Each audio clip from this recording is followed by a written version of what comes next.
Kelly here with Kelly's Circle Life, and I want to talk to you today about resilience. Now, resilience is the definition is the capacity to withstand or to recover quickly from difficulties or its toughness.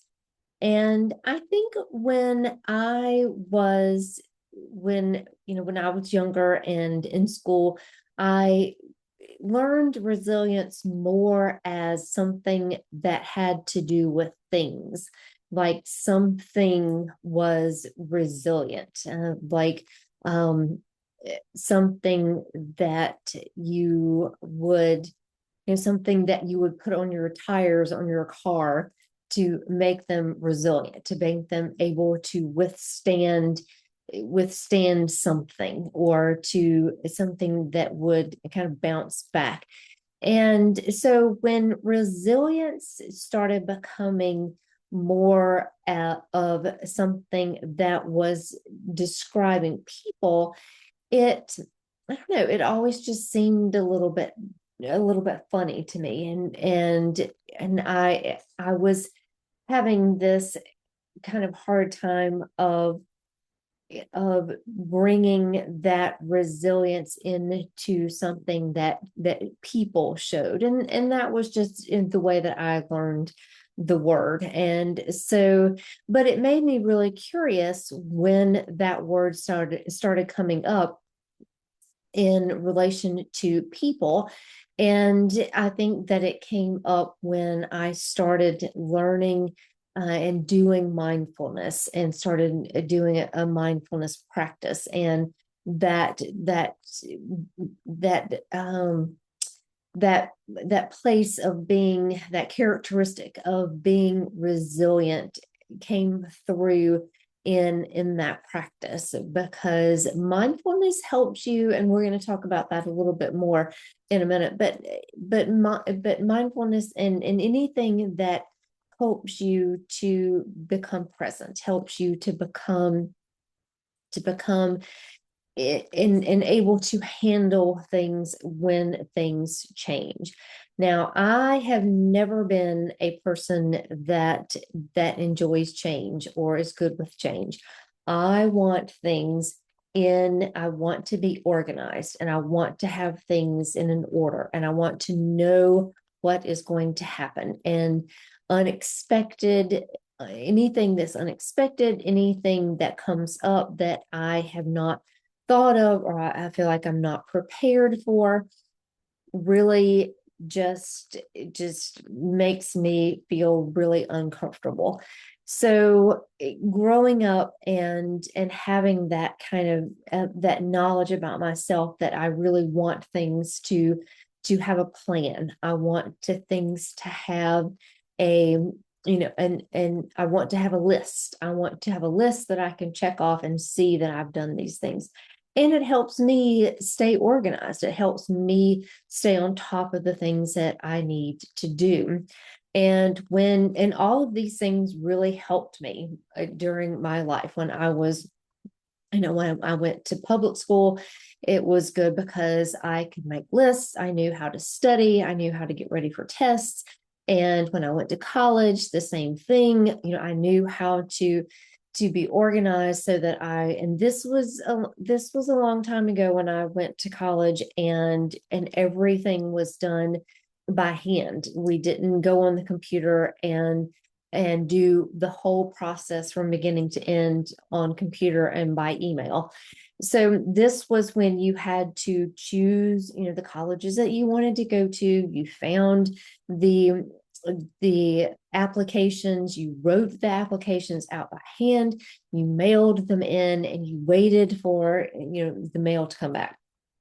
So that was when I no it was computers were becoming popular at that time, and some things were being automated. But when I went to college, and so it took organization, it took a skill almost to do those things.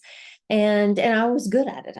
I knew how to be organized, to make lists, to make sure that everything was done well. I went to school to become an English teacher. So I I liked to write, I liked to read. And so, writing the essays and things like that were pretty easy for me because that was just one of the things that I was in my skill set. And so, being organized and having those things, and but in wanting those things to be in a way that followed step by step, in a way that moved from one to the other. So when anything happened that was out of the ordinary, was unexpected, or that I wasn't prepared for, then I got nervous. And then I got just, whereas other people look at to-do lists and, look at planners and things, and that makes them nervous and makes them anxious and uncomfortable. When I didn't have that, that was when I really felt, like something was happening. And so as I got older, and as I was faced with more and more outside of my own kind of like comfort, outside of my own, the school that I went to, the college that I went to, outside of my family, outside of my immediate friends, and I had less and less control over a lot of things that happened. I graduated from college and had to get a job, to get to have to go on interviews and to get a job as a teacher. And when I left teaching, I went back to school and then went into business instead. And so all of these things I had to really be outside of my comfort zone of having things go in a certain way. And the more that I worked with other people and went to work in environments that had a lot of people there was less of that control. There was less of that being able to see things from beginning to end. And so that was one of the things that I feel like that I was really resilient in being able to make sure that plans got to where they needed to be, but I was not resilient when something came up. And I I just assumed that it was something that either I had done wrong and I had not planned well enough, or it was something that was, the universe was out to get me, that that I had, done something, and that it was, continually Mercury retrograde, trying to, the universe trying to get me. And so, but as I got older and as I started, and when I got married and have children and homeschooled, and we had a farm for many years, and all of those things really taught me resilience and really taught me how to deal with things that were unexpected, because there were things that happened with the kids, that happened on the farm with the animals, that I was not prepared for, that I didn't know anything about, because we had horses and I had not been raised with horses, and we had dogs and cats, but I knew we had dogs and cats growing up. So I was kind of knew about those things, but even so, having them on your own and them being yours, and taking care of them, that's a different thing. And horses, if you know anything about horses, they can be, they're huge animals, and they can be very dangerous, but at the same time they are they can get hurt very easily, and they can get sick very easily. And so knowing that, and having these things, and needing to know, and being resilient, when all the troughs froze over in the winter, and I had to figure out a way to get fresh water out to, and to the horses, and having homeschooling my kids, and having all three of them with very different needs as students, and very different needs just as their own people as they grew up. And all of these things really taught me resilience. It really taught me to how to better plan for and overcome difficulties. And part of it was just putting those things that I was really good at into practice. And so making schedules, making homeschool schedules, making feeding times and chore lists and things like that, so that things would get done, and I felt like that I was accomplishing what I needed to accomplish. And now that I am in a totally different phase in my life, resilience it means something very different. And we're gonna talk about that a little bit today, because I feel like as you move into especially perimenopause and getting into that time of menopause, your body, we as women, our bodies start changing in ways that are unexpected. And I know that at that time in my life, that those changes that were happening to me really caused me a lot of anxiety and panic attacks, and things like that, that I wasn't ready. I didn't know how to deal with. And working through those things and finding ways to work through those changes and these unexpected things that are still happening, there, that I'm still going through lots of changes. And I know that wherever you are on this journey, you're experiencing those changes as well. And some of you might be in the place where things are pretty stable, but a different kind of stable. And some of you might be at the beginning of this journey, where you're just starting kind of the perimenopause journey. And some of you might be right in the middle, and some of you might be several years off and you're just starting, but still knowing. And I wish that I had really talked to other women about these things and these changes that were going to happen before they actually are happening to me now. And so, but having some practices that when I started into this change and this shift, and finding those places of resilience, finding those, just doing some research and finding ways to deal with stress and anxiety, and deal with changes that are happening, and the changes that were happening, the hormonal changes that have happened in my body. And so doing, and some of the things that we can do as older women for resilience. And I have three things that I'm going to share with you today. So the first thing, and I've talked about this a little bit already, is mindfulness.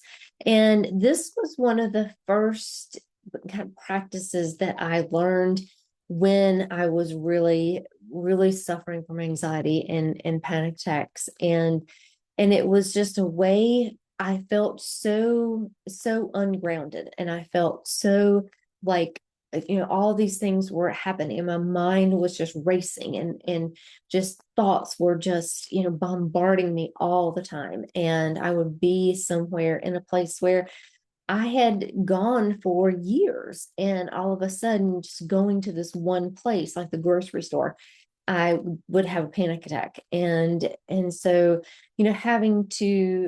starting with mindfulness was one of the practices that I started, along with many other things, but this is one of the things that really set me up in this holistic look at what was going on in me, in my body, and and the way that it was affecting my mind, the way that these physical changes were affecting my mental health. And so mindfulness is just coming in. Mindfulness is coming to the present.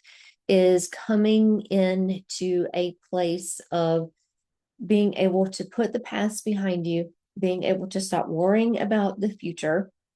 And, I'm definitely a warrior, and kind of putting those things and aside and being able to just come in the middle and to come into that presence. And this was one of the things when I was in a place where I felt uncomfortable, and I was in a place where I, started to feel anxious and panicky. And I had these mindfulness practices that I could do.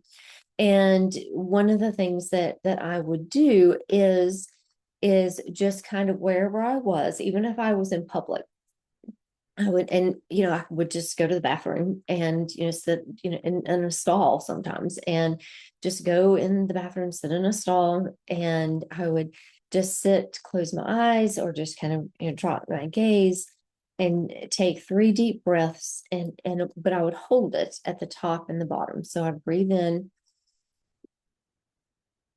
and just pause, and then let it out and pause.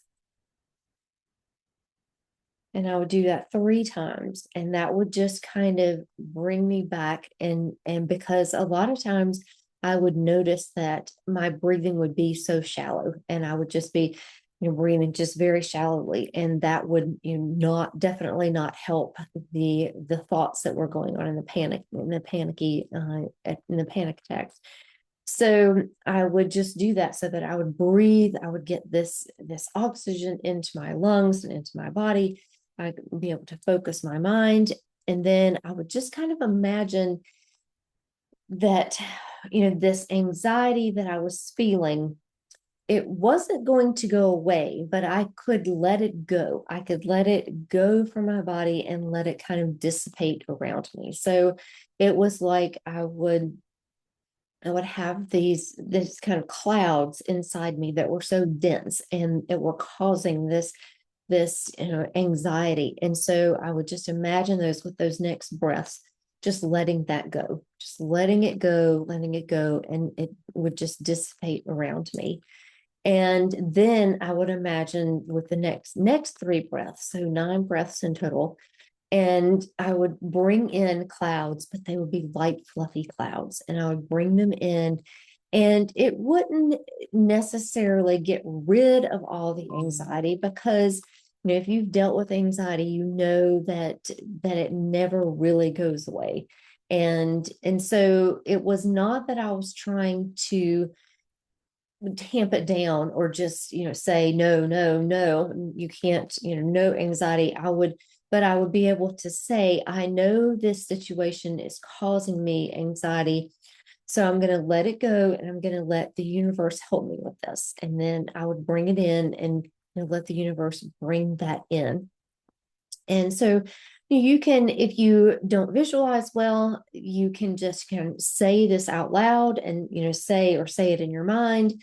I'm letting go of the dense clouds. I'm letting go of the anxiety, and letting it be dissipated into the universe. And then I'm going to bring in some helpful energy that's going to help me be present and help me deal with the anxiety that's still there, that I need to deal with.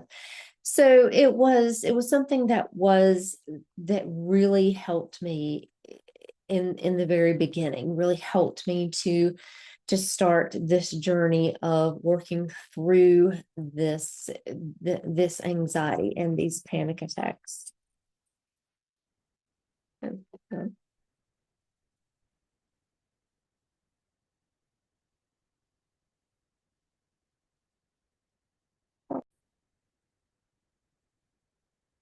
Oh, sorry, phone call. But anyway, these mindfulness really helped me to start this journey, and to start this holistic look at how I could become more resilient, and to find my resilience. I felt like that a lot of it was really that I had lost it. So this is one thing that you can do, and this is a very easy practice. And as you get more used to it, you can do it very easily and quickly. You can make it, even deeper with bringing in, doing it in a longer time, or, doing your own affirmations or, imagination. But it is really good, I think, these days that we are so stressed and we are so just run ragged all the time, it seems. And, things just, there's always, something in the news that's coming up. So this is something that you can do. So mindfulness and creating a mindful practice is very good for this time in your life and going forward. And as we age, and having this mindful practice so that we can, focus on the present and focus on and not get so caught up in the past or so worried about the future that we forget to live in the present. So mindfulness is the first thing about building resilience in midlife and beyond. And the second thing is gratitude. And a gratitude practice. This is something that I personally have been, I've heard of and done over the years in different times in different ways. And I think that, a gratitude practice for me when I was growing up, because I grew up in the church, that was what prayer was, is that gratitude and, thanking God for the things that in my life. And so that was kind of I think, my gratitude practice as I was growing up. And then as I got older and kind of started moving away from the church and from organized religion and going into things like mindfulness, gratitude became something different and became something that was that was was part of, being thankful to a divinity or a deity, but in a kind of wider sense, and bringing in different deities, gods and goddesses, that I felt like were ones that I wanted to work with on my path. And so gratitude is going to, again, just like mindfulness is going to mean different things to us and in different points in our lives. Gratitude is also going to mean different things to us individually. But overall, gratitude is just saying thank you, just saying thank you to to the to it can be to God, to the goddesses, to the divine, to your higher self, to your authentic self, to your past self, whatever it is that you want to say thank you to. And and i i believe that, as I've gotten older, it's more of a two-way street. It's more of being thankful and also and reciprocating in, giving myself my time, my attention, and, doing the things that, and working with deity and working with gods and goddesses, in my particular path. And so having that kind of two-way street, and working with, and making, having offerings and that were personal to me, that weren't necessarily things that were expected in, a church setting.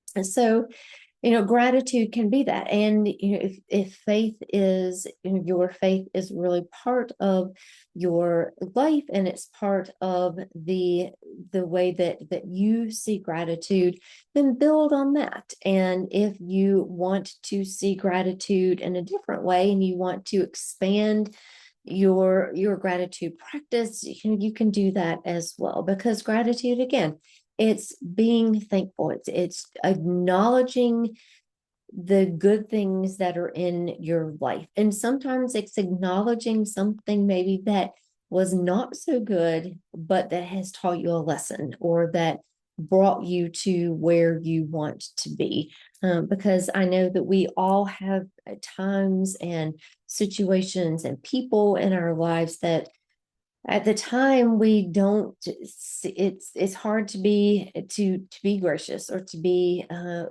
grateful for those happenings or those times or those people, but you realize in the end they were there for a reason, and therefore, a time and a place, and for you. And so being grateful for that. And gratitude, again, just like mindfulness, it can be something very simple that you start with, and then you can deepen it and make it your own. But for gratitude, the simplest thing is just to write down somewhere every day, or as often as you can, three things that you are grateful for. And you could do this in the morning when you get up and write in a journal, or you can just write on a post-it note, and you can do a note on your phone. However you like to do that. You can do it at the end of the day, things that you have found through the day that you are grateful for.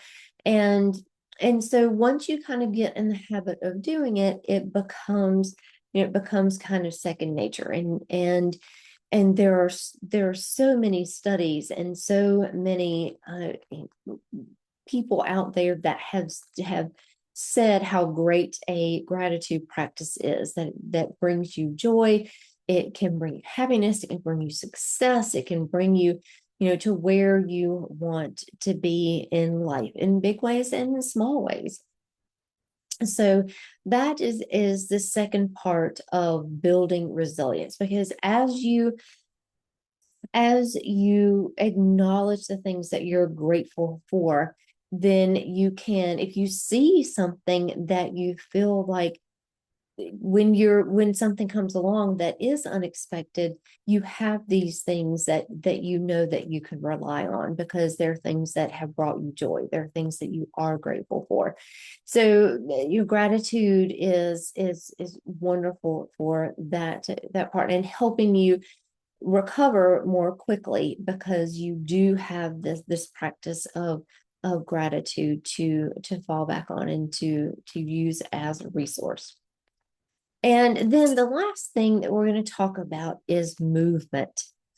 And the first two things that we talked about, mindfulness and gratitude, are more for that emotional resilience, being able to handle things emotionally and energetically. And this is being able to build physical resilience, which kind of brings me back to the beginning of something that is able to withstand something that is able to, something that is resilient, is something that's able to withstand something, that's able to to come back into shape, or to come back to where it was, or to bounce back. And so we want to build that too. We want to build that in our bodies, because as we get older, our bodies have less and less are able to bounce back. And the more that we can do to support that in any stage of any time in any stage of life, the more that we can do that, the better that we can build our physical resilience. And we are all in, just like with gratitude, we are all in different places in our journey and the ways that we like to connect to gratitude. Like in mindfulness, we are all in different places. Some of you might have mindfulness practices already. You might do some mindful practice already. You might do meditation. You might do yoga or tai chi, or something like that you are already in. And so it's easy for you. That mindfulness kind of brings you in. And you might be in and you're going to be in a very different place. We're all going to be in different places in our body journey, and how our bodies have reacted and adapted to the changes that have happened and are happening to us.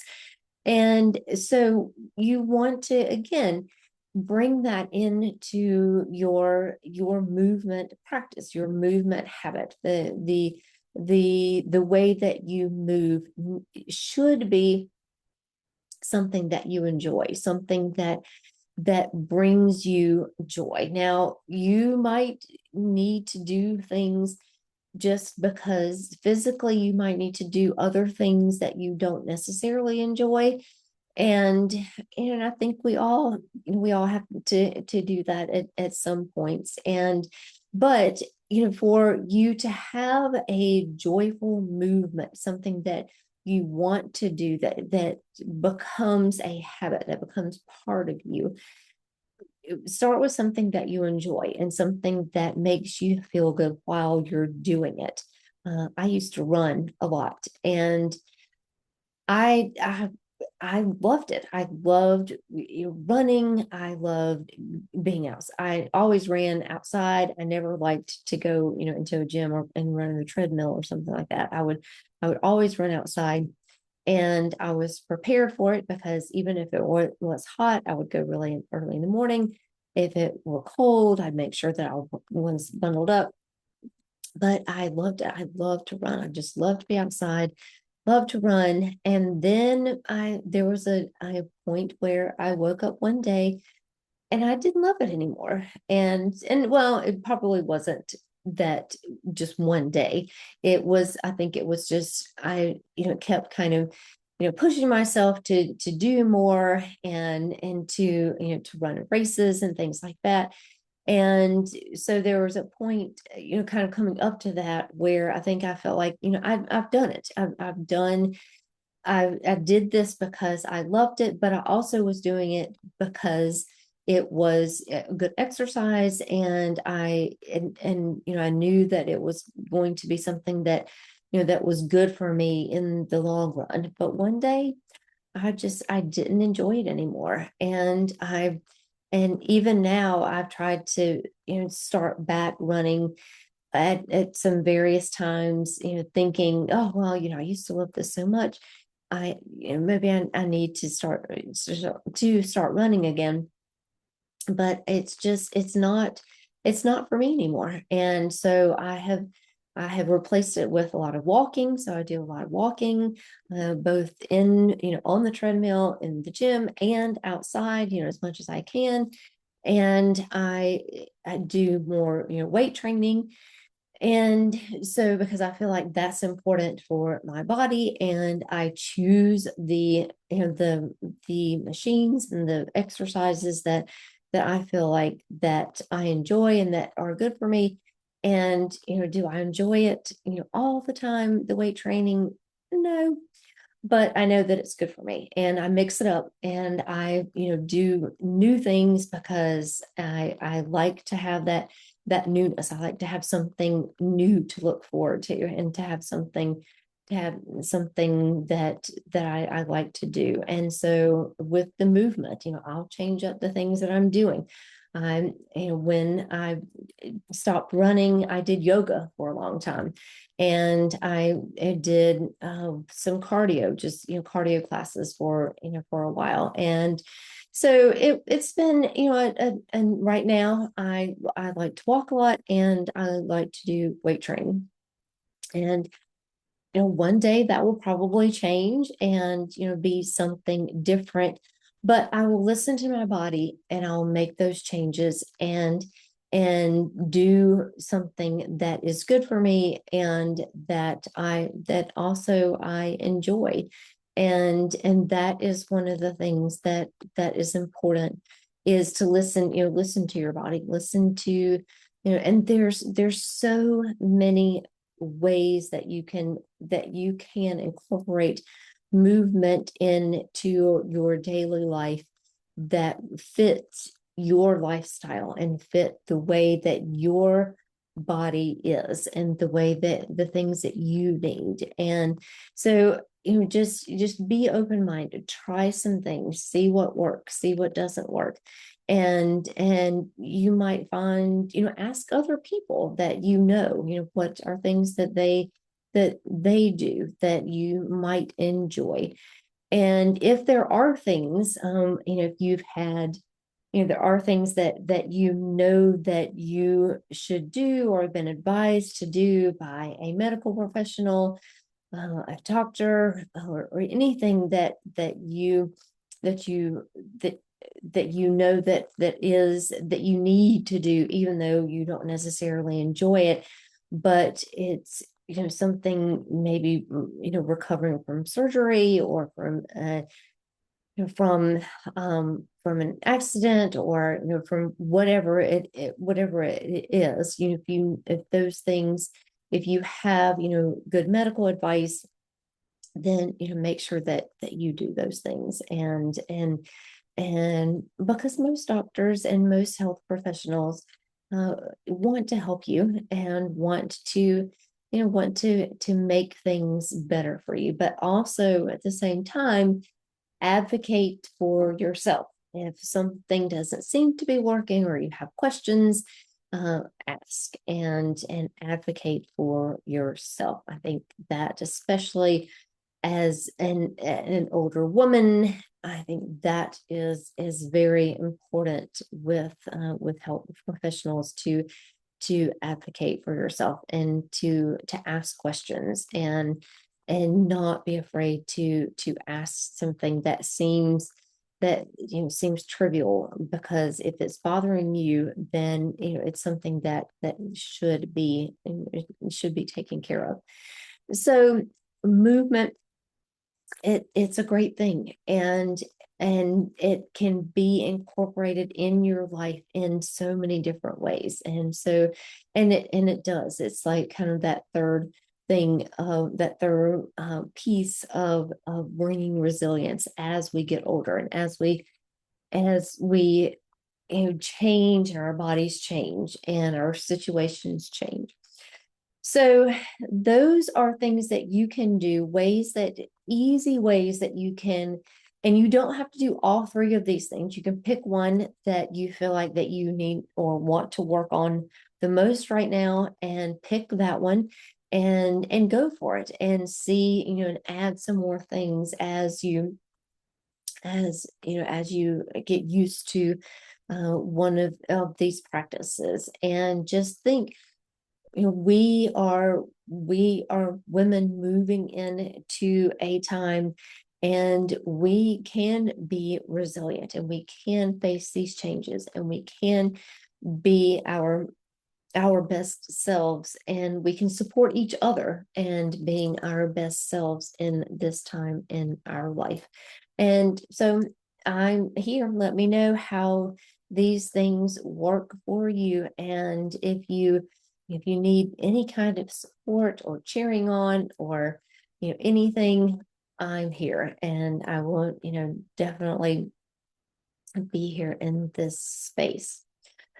So that's it for resilience in midlife and beyond. And so I just, as I'm kind of making this transition into this new life coaching area, I have some kind of new things that have come up, and new things that are coming up. So I want to let you know and what's happening, and hope that you will follow me in these places, and that we can connect, not just here, but in different places in different ways, because I would love to do that. So the first thing is that I have moved over. I think maybe I said this in the last video, but I have opened an account on Substack, so I have a presence there. And like I said, I was an English major. I taught high school English.